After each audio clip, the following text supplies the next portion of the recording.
Va ora in onda Filo Diretto. Buongiorno, io sono ormai alla seconda diretta. Ciao Luigi, sono tornato in diretta, sono qua. Ciao, buon sabato. Ho visto anch'io, la vedo purtroppo la radio. Lo vedi purtroppo che sono tornato? No, va bene, sono contento. No, volevo dirti che abbiamo una trasmissione che è sul filo diretto che ci hanno concesso per parlare appunto per quanto riguarda il nuovo codice della strada, e noi come associazione Ufficio Rapporti Sociali, che tu conosci benissimo, la gestiamo grazie appunto a Radio Libertà, e adesso anche una grande persona come la Sveva, che la vedi direttamente, è proprio quella che gestisce, ci dà una mano ad andare avanti.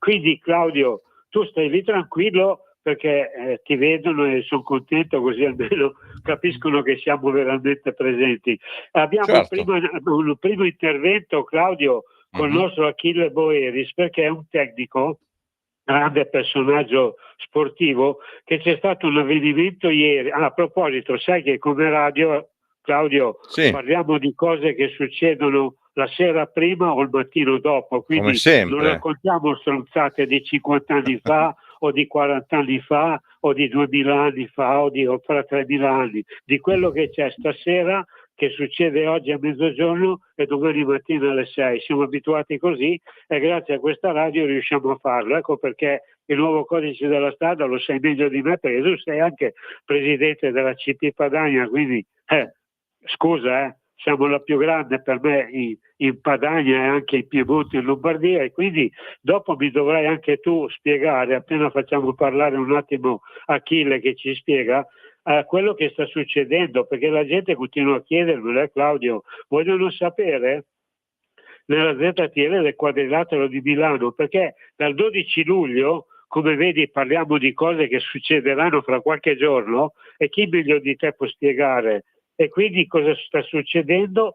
Poi per quanto riguarda le strisce pedonali rosa, tutte quelle cose che capitano a Milano, in Lombardia, e per quanto riguarda la nostra, tra virgolette, Padania. Ecco, noi ci interessiamo di quello che viviamo personalmente. No, ma certo. Claudio, ti spiace se diamo la parola, penso che sia in diretta, ad Achille, perché poi deve andare via, anche lui una bella età, e ci spiega di avvenimenti che si tratta, di organizzazione che possiamo dare una mano e di cosa intende per il futuro. Sei in linea, che ne dici? Achille, sei presente? C'è Achille?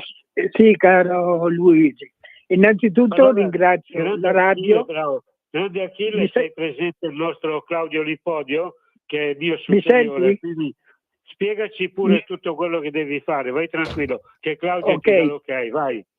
Ti ringrazio te e la radio che mi permettete di far sapere le iniziative che porto avanti o le iniziative alle quali partecipo.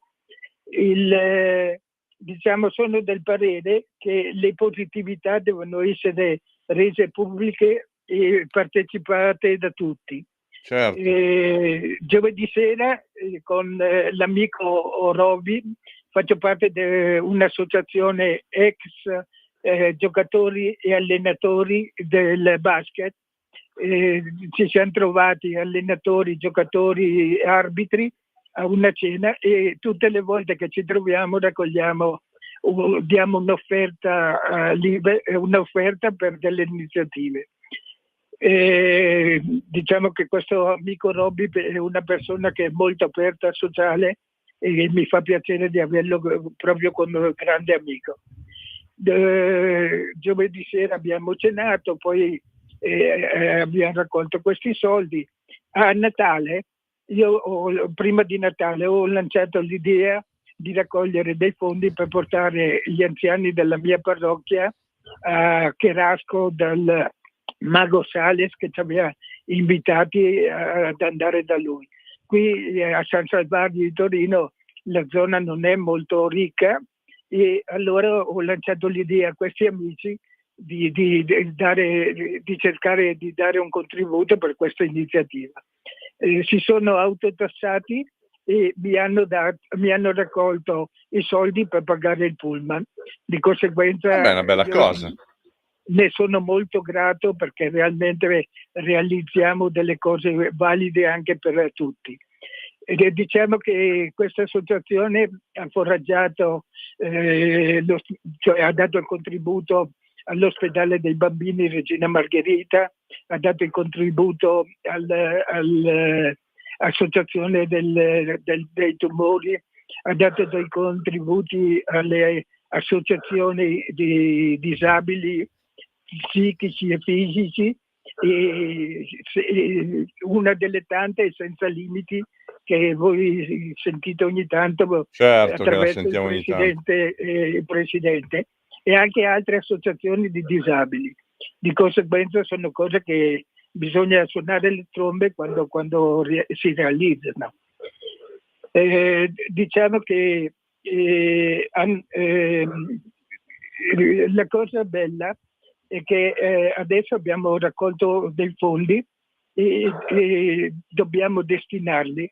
Diciamo, io uno ho suggerito di comprare una sedia a rotelle per il gruppo basket disabili sulle sedie a rotelle. Un altro dato per un'associazione, poi si deciderà per dove indirizzare questi soldi. Certo. Io diciamo che a Natale avevo 2 desideri.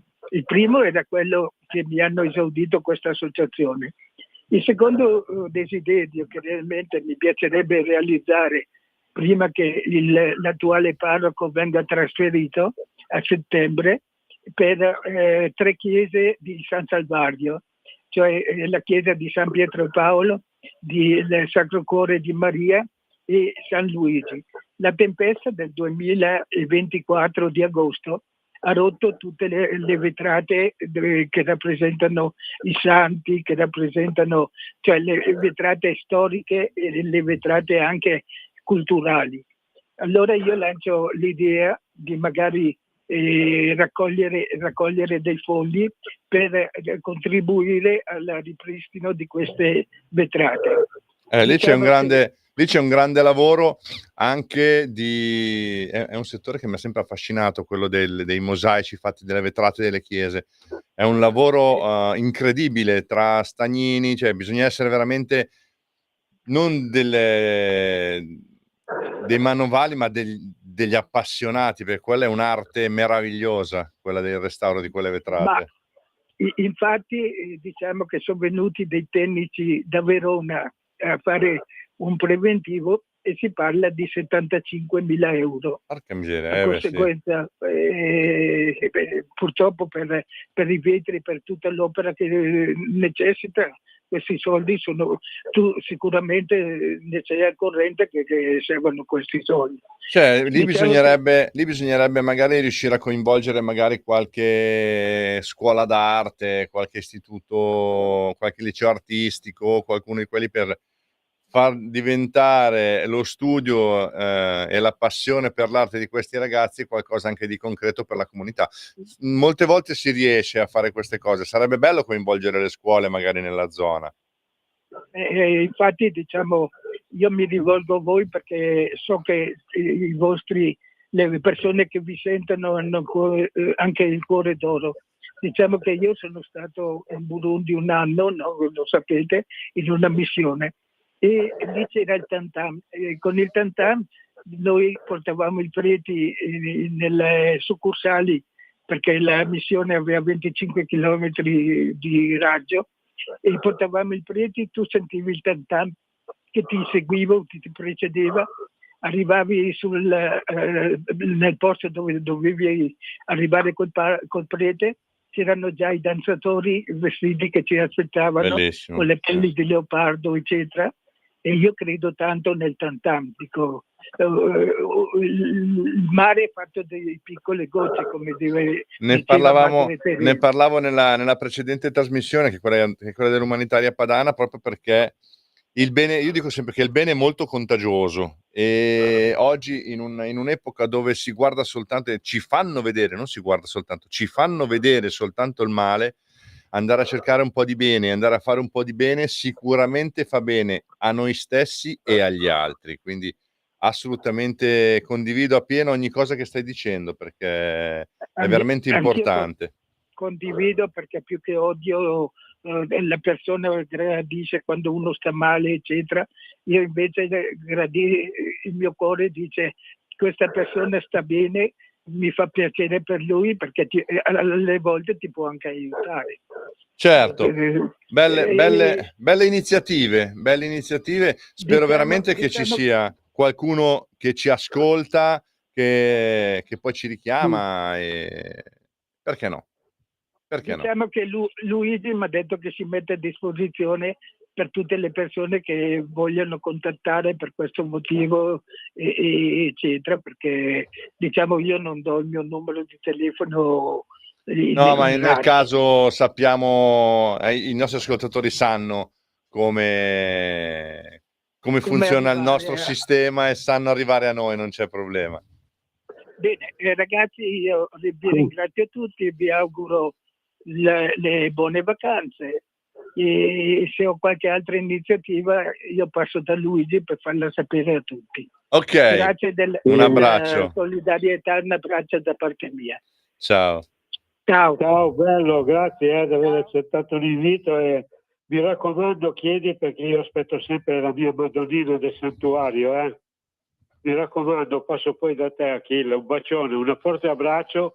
Adesso andiamo a parlare di purtroppo con Claudio parleremo di macchine e di cosa succede. No, purtroppo nel senso bello che parlare di macchine. È iniziata la trasmissione con altri argomenti, perché noi come ufficio rapporti sociali gestiamo qualunque tipo di notizia che la gente vuole presentare, grazie a questa radio detta Libertà, che dà la possibilità a chiunque di esprimersi, qualunque pensiero, certo. Noi lo prendiamo atto, ma poi se dobbiamo dare un giudizio diamo il nostro personale, però quello generale deve essere valido e consentito.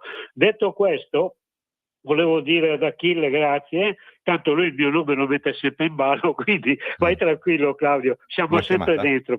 Abbiamo già raccolto anche altri fondi, perché abbiamo anche altre associazioni di disabili, quelli che... Lo so che non vi fermate mai. Lui della nostra famiglia, del nostro gruppo, abbiamo campioni del mondo, campioni d'Europa, campioni d'Italia, medaglie d'oro, cioè... ci conoscono, vai tranquillo Claudio. Abbiamo allora, anche Claudio... Luigi, aspetta che forse abbiamo una chiamata in diretta. Non c'è più. La chiamata in diretta sono io. Ciao Claudio. C'è già Arturo. Ciao Arturo. Ci risentiamo. A voi, un abbraccione. Finalmente, bentornato.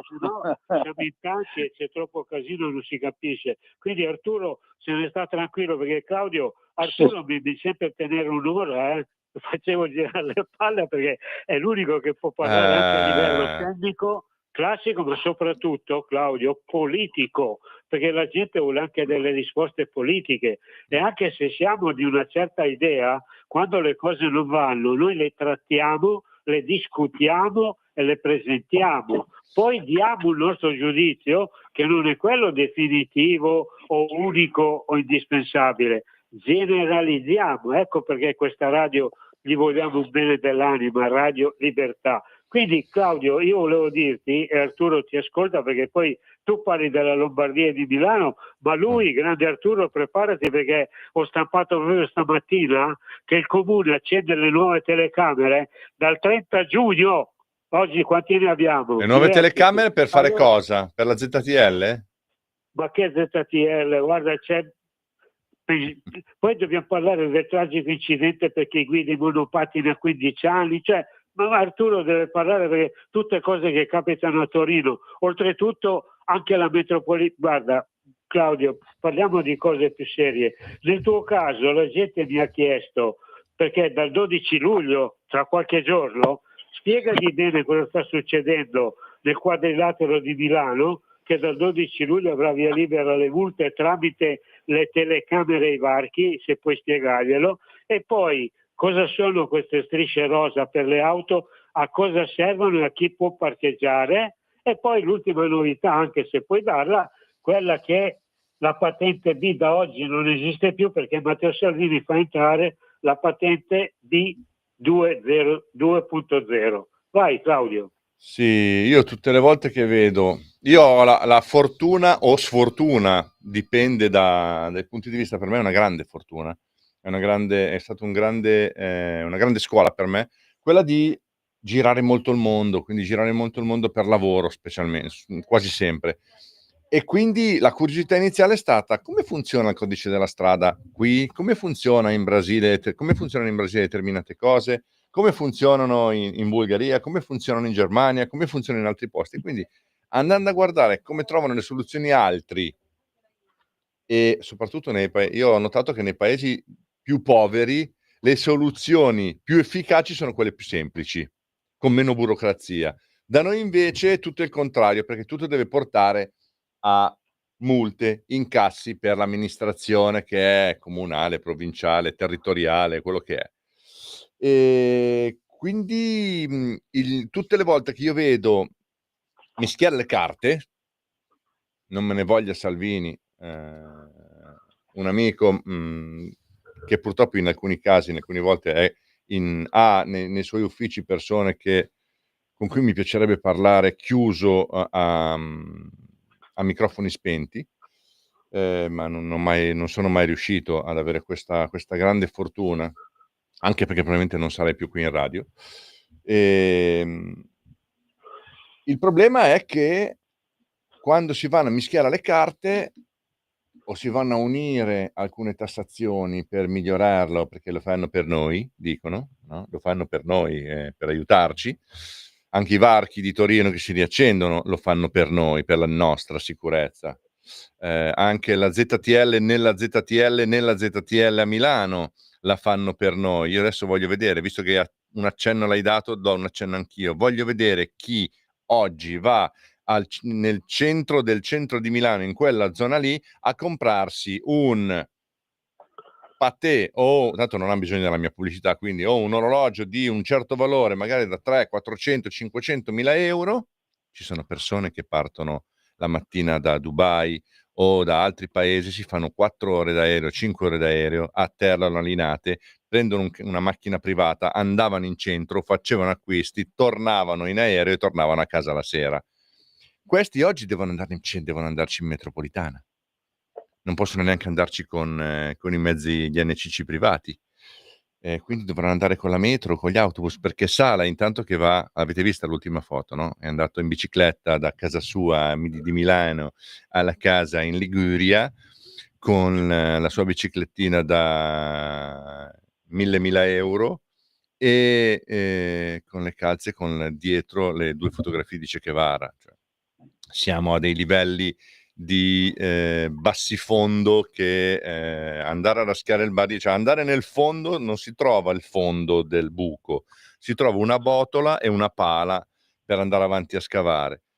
Quindi abbiamo questo tipo di personaggi che non sono andati lì da soli, sono stati votati per andare lì a far danni, sono stati confermati per altri 5 anni per continuare a fare i danni e li stanno facendo. Io vi dico una cosa, poi mi zittisco. Oggi tutti i centri commerciali, i grossi centri di distribuzione, senza fare nomi, hanno tutti adottato il sistema del percorso bovino per arrivare alle casse dove tu paghi da solo, senza persona che ti aiuta, no? Poi dopo ci vuole quello che ti guarda lo scontrino per vedere se hai il diritto di uscire dal recinto. Io ogni volta che faccio quel recinto, no, io ho detto bovino, ma è ovino. Io ogni volta che faccio quei recinti, quei percorsi, faccio beh, finché arriva la macchina, perché mi sento una pecora in mezzo a tante pecore. E l'abbiamo permesso noi. Siamo noi a aver permesso questi cambiamenti. Noi adesso abbiamo i posti che dicevano non comprate su internet, comprate da noi. Adesso loro si stanno comportando peggio di internet, quindi compro su internet. I comuni stanno facendo cose pazzesche, i recinti stanno facendo, siccome pensano che noi siamo dei rimbecilliti, che non sappiamo camminare sui marciapiedi, adesso ci fanno il marciapiede rosa, il marciapiede blu, il marciapiede rosso, il marciapiede giallo, perché qui possono camminare le donne incinta, qua possono passare soltanto i monopattini, qui possono andare soltanto le persone a piedi accompagnate dai bambini. Ma dove stiamo andando? è qua che dico, Arturo, tu che io sto schifando un po' la politica ultimamente perché dà questi risultati, quindi scusatemi se sono un po' cinico magari in questa cosa, ma Arturo, aiuto, ti parla a nome dei cittadini, aiuto, che facciamo? Arturo, dove sei? Ecco, è scappato anche Arturo. Siamo abituati No, una ci volta sono, perché ti stavo ha un ascoltando messaggio, attentamente. caro Claudio. Tu sei in Guarda, studio, puoi parlare. Vai Arturo, vai.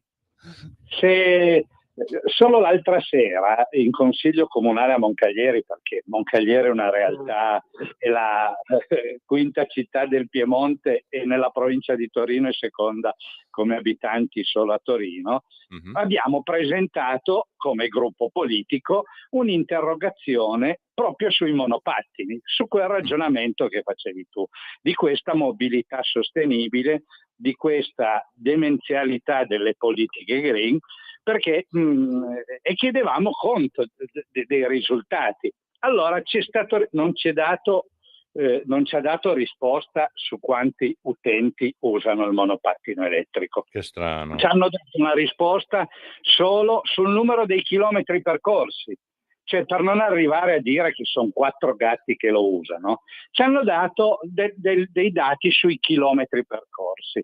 A Moncaglieri è una città che è metà in collina, quindi con strade strette, pensa che va da 230 metri sul livello del mare Moncaglieri fino a quasi 800 metri del Colle della Maddalena.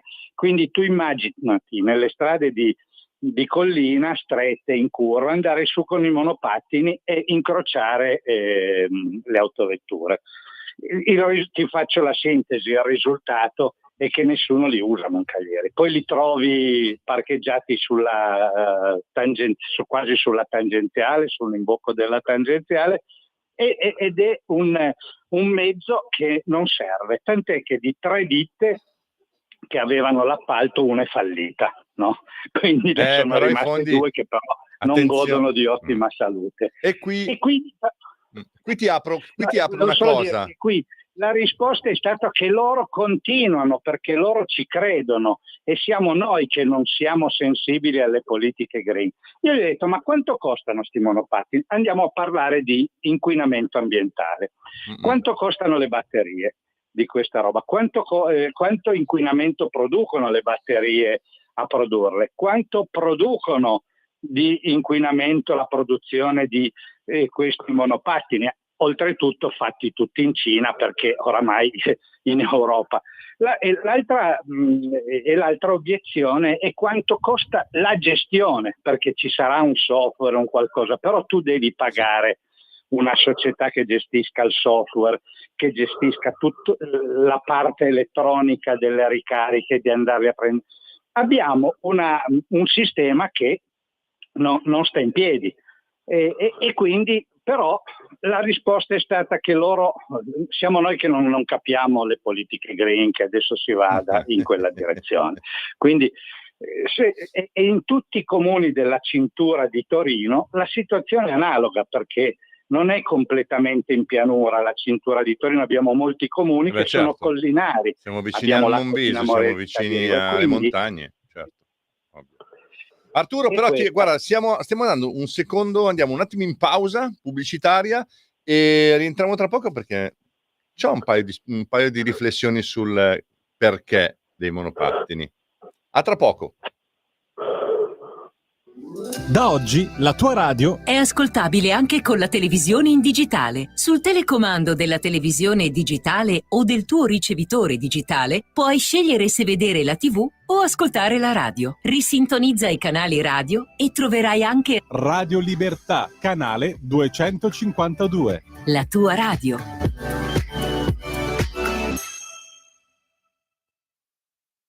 Sempre più liberi con La tua radio è il nuovo sito che mette in prima pagina opinioni, firme, notizie, uno sguardo nuovo e originale sui fatti che ci circondano.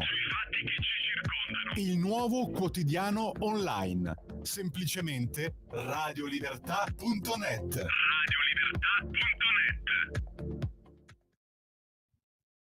Eccoci di ritorno. Arturo, monopattini, sai che quanti fondi europei hanno preso per portare qua container di monopattini? Quanti soldi hanno guadagnato nei primi tempi, e adesso stranamente quando devono cominciare dopo 3, 4 anni, 5 anni a recuperarli per fare manutenzione e cambiare le batterie, li buttano. Ci sono piazzali pieni, ci sono depositi con milioni di monopattini in tutta Europa, milioni. Ci sono città che li hanno già aboliti e nessuno li smaltisce, perché stranamente le società che avevano l'obbligo di ritirarli e smaltirli falliscono miseramente, poverini, povere bestie, come direbbe qualcuno, no?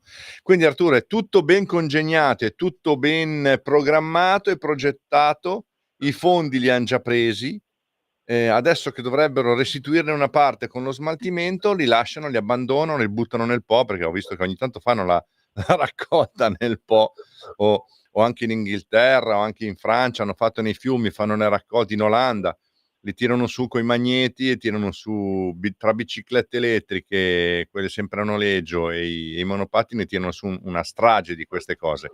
E secondo me non sono sempre i cittadini che lo fanno, che fanno questo tipo di azione. Molte volte è proprio una volontà di, e questo inquina tanto, ma nessuno risponde, o no, Arturo? Lì bisognerebbe avere una bella garanzia fideiussoria di qualche milione di euro da poter riscuotere, ma vai a vedere se l'hanno fatta. Sai che cos'è? Che le amministrazioni comunali, provinciali e regionali sono forti con i deboli, quindi tu lasci 5 minuti in più di sosta, quindi non c'è scampo, e sono deboli con i forti. Quindi quando arrivano multinazionali, li vediamo, sono supine. Noi a Moncalieri abbiamo diversi esempi di interventi la stessa centrale termoelettrica di Moncalieri è quella che detta l'agenda alle amministrazioni. Sì, ma ci credo. Noi a Torino, tanto per fare un esempio pratico sui problemi ambientali, abbiamo costruito, dopo tante polemiche, battaglie della sinistra, un inceneritore. Loro preferiscono chiamarlo termovalorizzatore, no? Però bruciamo la roba e ha risolto i problemi di scariche enormi che c'erano a Torino. Se è ben monitorato è una soluzione.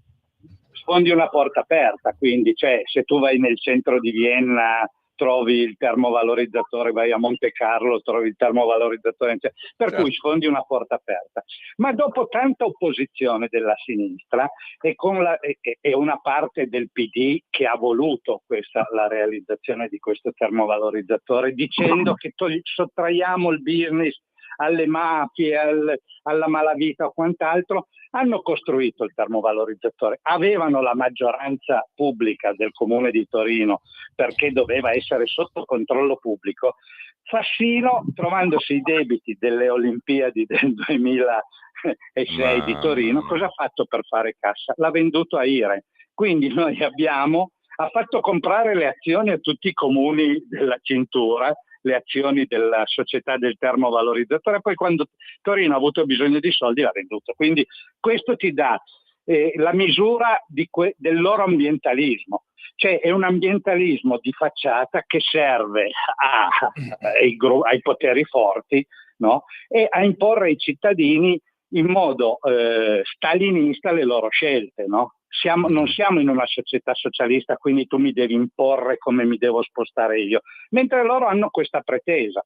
Vedi quello che citavi tu, Milano, vedi Torino, che hanno la pretesa di dirti tu come ti devi muovere, no? Poi abbiamo, magari lo affronteremo, e mi farebbe piacere affrontarlo con te in una trasmissione, le politiche dell'Euro 5, no? Di tutta la gente. Io ne parlerei un attimo di questo, sì, dopo. Sì. Viene da Luigi a lamentarsi che non può cambiare macchina, no?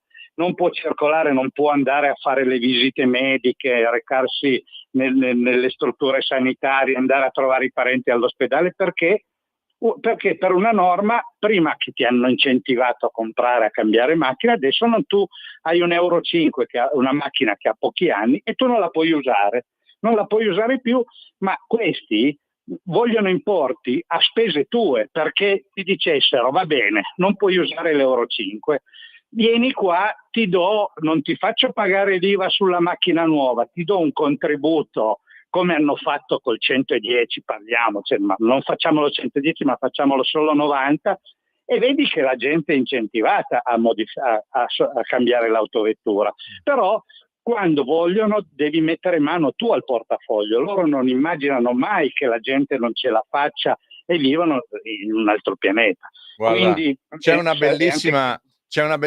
una bellissima fotografia che quando l'ho visto ho detto perché non l'ho fatta io, dove si vede una 500 vecchia, intendo, la vecchia nuova 500, quindi parliamo anni 60, anni 70, ok?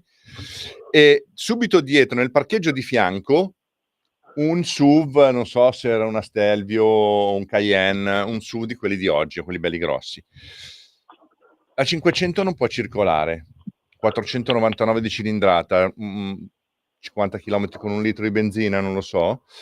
Quell'altro 3000 di cilindrata, Euro 6.x, può circolare perché inquina di meno. Ma chi la state vendendo questa cavolata? La logica, il buon senso dovrebbero insegnarci parecchio, dovrebbe dire una macchina che consuma niente, che ha un motore che è fatto con 2 cilindri microscopici, che beve pochissimo, è piccola, non sarà super sicura come quelle di oggi, ma io non ho visto grandi stragi di popolazione negli anni 60, anni 70, nel dopoguerra, quando andavano in giro con la Topolino e con la 500. Non c'era tutta l'elettronica di oggi, bastavano 2 fili, la batteria, 2 fili della corrente e la macchina partiva. No? C'era il motorino d'avviamento, a volte a filo, neanche elettrico, e si andava in giro lo stesso. Si è mossa l'Italia con quello. Oggi invece vogliono fare mercato. Siccome il mercato automobilistico, e qua c'è una grande deriva oggi, e poi torniamo secondo all'Euro 5 perché bisogna stare molto attenti lì, ma ci vorrebbe una politica forte che andasse dalla signora Bon qualcosa, ok? Poi il cognome glielo stanno cambiando tutti i giorni, von der Leyen, la stanno chiamando in tutti i modi oggi. Vedere la deriva qual è, se è per farci comprare le auto Euro 7, che attenzione, sembra che inquinino di più di quelle di prima, perché il catalizzatore deve scaldarsi, perché l'urea era una truffa anche quella e non funziona, perché comunque rinquina di nuovo. Cioè, potrei tecnicamente spiegarvi quanto ci stanno prendendo in giro dall'Euro 2 in poi, anche dall'Euro 0 in poi, quando potevano fare delle benzine ecologiche vere, potevano fare dei sistemi di recupero degli inquinanti con lo smaltimento nei distributori di benzina. Quando fai il pieno scarichi quello che hai assorbito con la macchina ed è onere di chi ti ha venduto la benzina andare in smaltimento. Quindi c'erano i progetti che funzionavano, però bisognava montare il FAP perché qualcuno doveva costruirlo, no?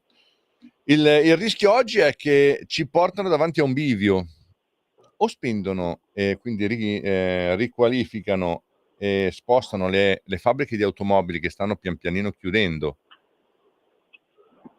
perché c'è qualcuno che ha già vinto senza neanche combattere la guerra automobilistica, senza neanche combattere. Io ho lavorato un po', sono andato a curiosare in quei settori, andatele a cercare, le aziende automobilistiche cinesi, ci sono le cose cinesi e le cinesate, sono due cose completamente diverse, sono due mondi completamente diversi. Le cinesate sono quelle che vi regalano con i 2 o 3 social network per addestrarvi, come dicevo prima, con i giochi di guerra, no? Che addestrano i nostri ragazzi. Su internet invece vi addestrano a comprare gratis o a comprare €1 cose che valgono magari di più, e vi addestrano intanto. Ma ci sono fabbriche di automobili che sono più grandi della Ford, che sono più grandi di Stellantis, che il giorno che decidono non di aggredire questo mercato, che il mercato europeo, che il mercato occidentale gli interessa, questi non è che chiudono, non esistono più o vengono assorbiti. La Volvo ha già lasciato a casa, non so se 15.000 persone dal nord Europa. Perché? Perché è cinese, producono in Cina, ma non fanno macchine di scarsa qualità, sono arrivati al pari o a una qualità migliore in alcuni casi. Sono avanti 5 anni minimo in confronto ad alcune case che si sono fermate all'elettrico normale, non all'ibrido e non ai motori a idrogeno che adesso arrivano dal Giappone, che sono in testa. Alcuni motori a idrogeno piccolini sono in testa in Svizzera e in Austria da 3 anni, ne sto seguendo uno che funziona totalmente con idrogeno prodotto, non con grandi serbatoi a 700 bar. Quindi con quello che dicevamo 20 anni fa, che ACP diceva 20 anni fa, non andiamo a far cambiare le automobili, facciamo in modo che le automobili possano essere utilizzate. Perché ricordatevi una cosa, e questo riguarda il diritto internazionale, riguarda il diritto. Quando io ho acquistato un bene a norma, quindi un bene CE o un bene certificato, quel bene io lo posso usare fino a che questo bene è a norma, fino a che viene rispettata la normativa nel momento in cui state comprato. Quindi quando io ho comprato la 500 che era certificata e a norma, io posso usare questa 500 facendo gli tagliandi, tenendola in ordine, tenendola a posto, come libretto e come istruzioni dicono, fino a quando decido io, non fino a quando cambia la legge. Quindi ci sono delle forzature che vengono portate alla essere cose normali, che in teoria non sarebbero così normali. Come non è normale l'Euro 5 che ha 10-12 anni, che io devo cambiarle. Qui torniamo a una cosa delle prossime trasmissioni. Andrò a cercare quel folle politico della Margherita, mi sembra, che qualche decennio fa disse dobbiamo mettere la scadenza a 10 anni per le autovetture. Successe un putiferio, un casino, lui si ritirò questa proposta di legge che vado a cercare, ve lo prometto, e vi dirò anche nome e cognome del genio, così capirete in che periodo era già partito il progetto di mettere la scadenza alle automobili, e la categoria euro era semplicemente il bollino di scadenza per le nostre autovetture. Però non ve lo dicono quando la comprate, ve lo dicono quando non potete più usarla, che è scaduta e dovete cambiarla. Bello sarebbe sì dire ho la mia macchina, te la porto, è €1,5, mi ridai €1,6, siamo a posto siamo a posto così, no? Ma così non è, perché loro vogliono che voi adesso non avete più l'auto di proprietà, che l'avete a noleggio. Voi non sarete più proprietari di niente e sarete felici. Questo è il progetto europeo. Non avrete niente e sarete felici. Quindi tutte queste forzature, anche il 110 che ha portato persone a pensare di aver trovato una soluzione, adesso si ritrovano 2 mutui perché la casa non è passato il finanziamento o sono finiti i fondi e adesso si devono ricomprare la casa o la perdono all'asta. Ci sono tante cose che sono state fatte per il messaggio di non avrete più niente e sarete felici. Quindi tutto a noleggio, dalla televisione, volete vedere un programma, fai l'abbonamento, vuoi scaricare la musica, non comprare il disco, fai l'abbonamento, non ce l'hai più il disco in mano, ascolti la musica e ogni volta paghi. Fateci caso a queste piccole cose. L'automobile è un'altra di questo, noleggia l'auto, perché la devi comprare? Noleggiala l'auto, non fare il leasing, fai un noleggio a lungo termine, affittala, te la affitto per 10 anni a tot al mese, quindi tu alla fine l'hai pagata non il doppio, il triplo, ma non ce l'hai come proprietà, quindi non potrai neanche, a parte che quando la rivendi la macchina vale poco, ma non c'è più neanche la soddisfazione di poter collezionare un'auto, perché il collezionismo per questi signori è una rottura di scatole, invece per noi il collezionismo e ne è prova il registro, l'RPVS, il registro Padano Veicoli Storici, che nonostante questo periodo, anche di silenzio mio o di cosa, ha continuato a crescere, perché le iscrizioni continuano ad arrivare, le macchine continuano ad arrivare, le macchine che vogliono essere protette continuano a essere inserite nel nostro registro, e le persone ci chiedono, come anche voi state dicendo, cioè, cosa facciamo? Questi continuano ad andare in una direzione sbagliata. Abbiamo Salvini nel ministero giusto, abbiamo persone che conosciamo molto bene, che sappiamo che ci conoscono e conoscono i problemi molto bene nel posto giusto, ma i funzionari sono sempre quelli di prima. Forse questo è il grande tumore della politica italiana. Luigi, cosa ne pensi? No, volevo solo dirti, Claudio, che onestamente la trasmissione, questa, la nostra, non è solo sulle macchine. Cioè, ti spiego il perché. Perché noi dobbiamo dare informazioni riguardanti le pensioni, le reversibilità, le emergenze abitative, informazioni di vertenze civili, penali, problemi condominiali, cioè il nostro compito è questo. Sì. Tra tutti c'è proprio le macchine, e sai che abbiamo anche degli esperti, diciamo, molto molto conosciuti a livello europeo per Sì. quanto riguarda il 2030, che vogliono fare le auto elettriche, no? Cioè il 2030 quando è? È E già quindi stato l'argomento fermato e lo spostato. trattiamo, Mhm. però ristretto. Quindi Claudio, io ho 2 o 3 notizie ancora da dare, Sì. e Arturo non puoi farlo stradito perché mi deve rispondere, perché poi mercoledì quando arrivano vengono a reclamare da me e lui se ne sbatte i cosiddetti. Tu logicamente, parlando di macchine, sei perfetto perché le conosci, però alla gente deve anche sapere che da luglio, cioè fra qualche giorno, l'aumento delle pensioni e detrazioni delle pensioni a chi, perché, che cifre. Cioè il mio compito, purtroppo, anche se ho 90 anni, è quello di avvisare, informare la gente di quello che gli aspetta alla pensione. Tu hai ragione, l'euro 3, l'euro 42, l'euro della Madonna, l'euro di Gesù Cristo, non gliene frega niente a nessuno, perché comunque Insomma. dopo una certa ora non può viaggiare, dopo un certo momento non può prendere l'autostrada, poi se cerca di prendere la metropolitana è bloccata e deve andare a piedi. Cioè, se andiamo lì non finiamo più di discutere. Quindi, se permetti, Claudio, tu logicamente adesso sai che fai parte da sempre del gruppo.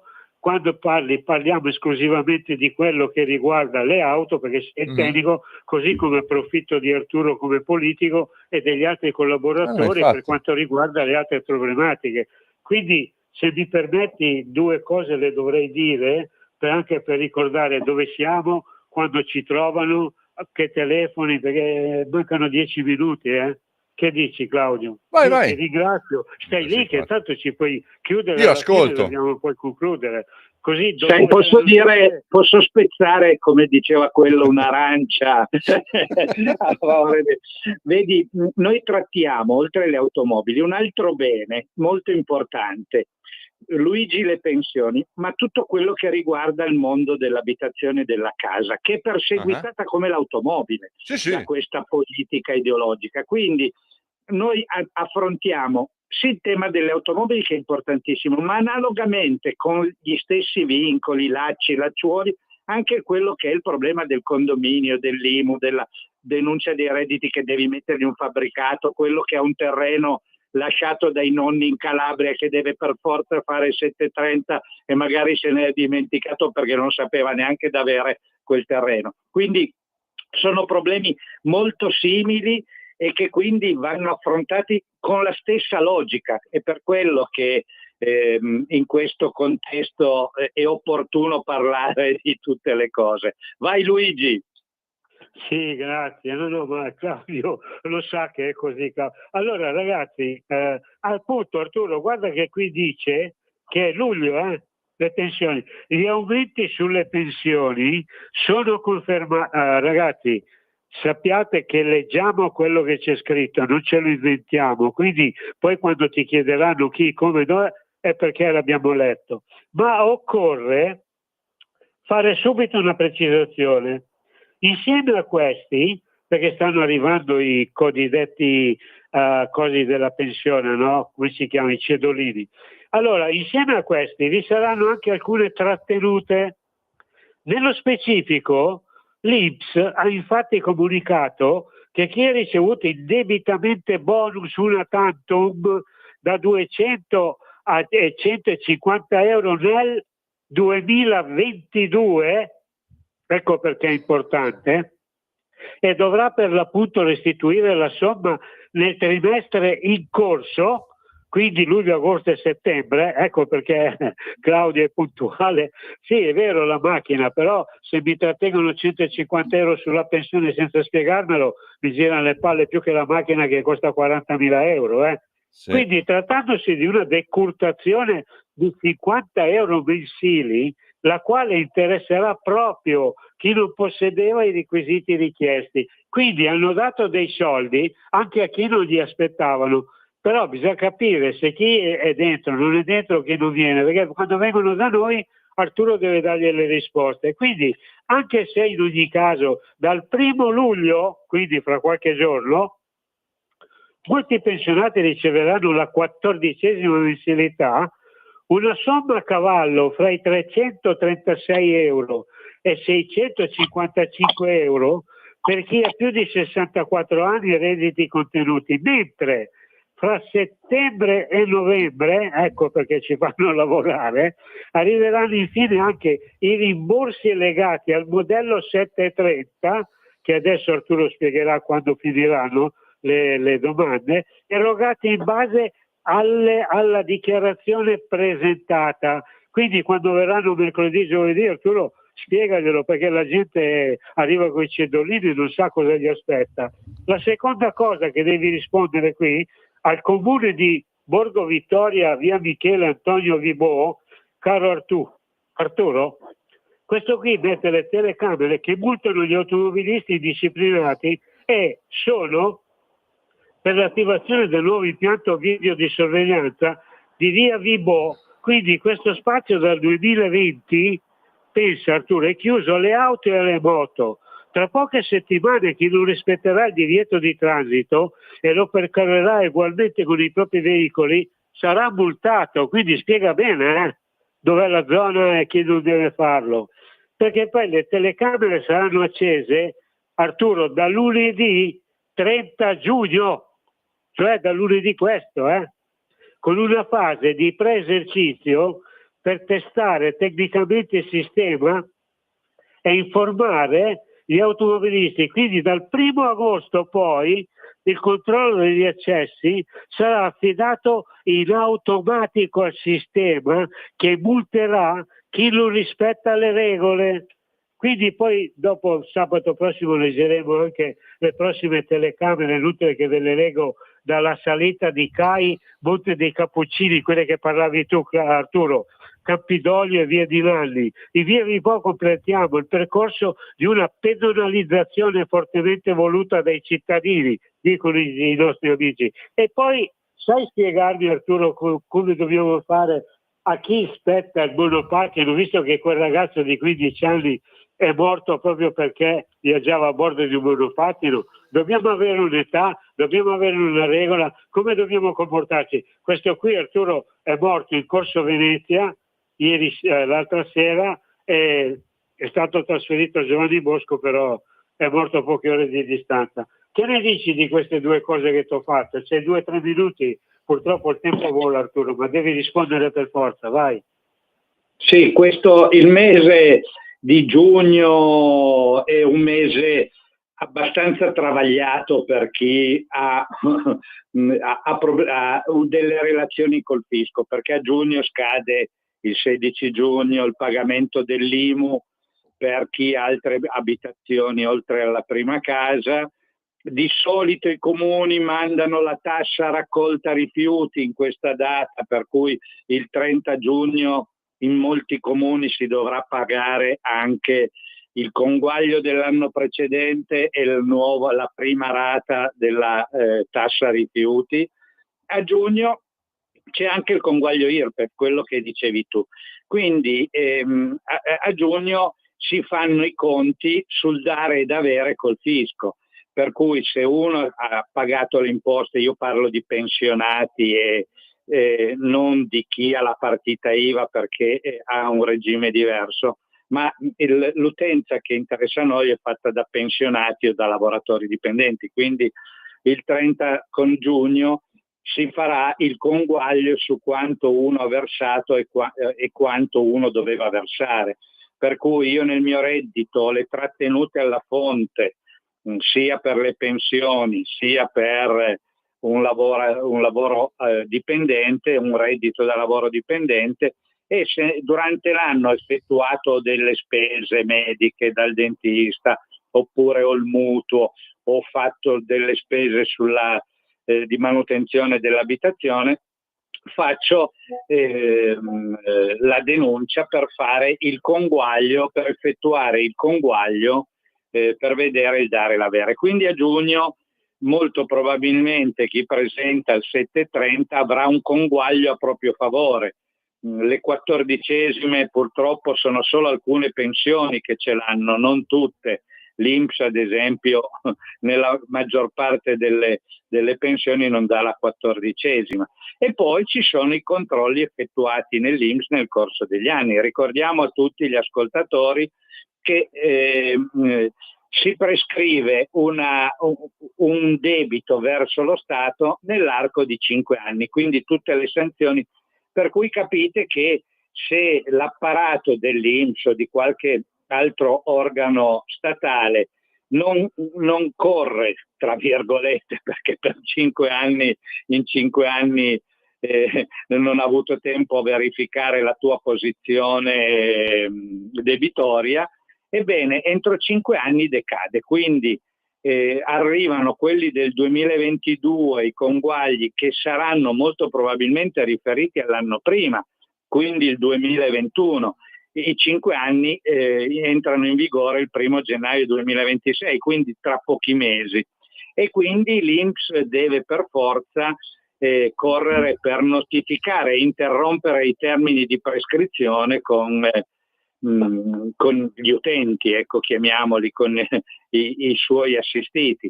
E allora in questo periodo c'è questa frenesia di scadenze, e anche qua il legislatore avrebbe potuto in qualche modo incentivare o agevolare quello che è il lavoro dei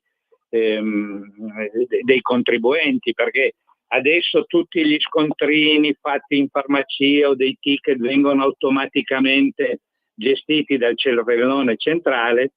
Si potrebbe anche gestire tramite l'informatica anche tutto il resto, quindi non avere la necessità di avere una scadenza fisica, ma il 1° gennaio di ogni anno tramite l'informatica si potrebbe già sapere quello che è successo durante l'anno e avere tutti i dati del contribuente, e si eviterebbe quello che succede in questo momento, perché a giugno si dovrebbe pagare l'acconto sulle tasse dell'anno prossimo, quindi la prima rata dell'acconto delle tasse che uno deve pagare sul calcolo dell'anno prossimo, e a novembre ci sarà il conguaglio sempre per arrivare ad avere l'anticipo sulle tasse dell'anno successivo. Quindi mi sembra una cosa abbastanza forzata e burocratica. Qualche minuto, Arturo, ci saluti tu, poi Claudio, perché sennò non abbiamo più il tempo.